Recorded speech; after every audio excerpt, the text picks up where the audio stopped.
34 వరకు చదువుతాను.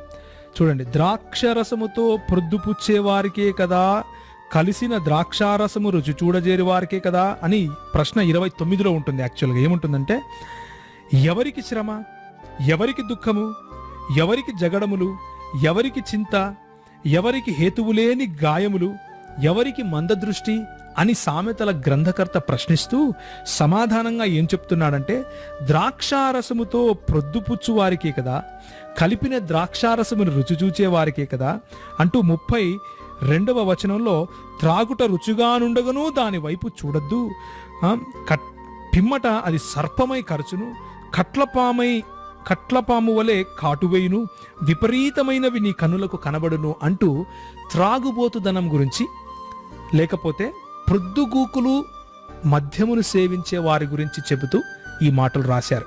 20వ అధ్యాయము 1వ వచనంలో కూడా దాని వశులై ఉండే వారి గురించి అన్నట్లుగా మనం స్పష్టంగా చూస్తాం.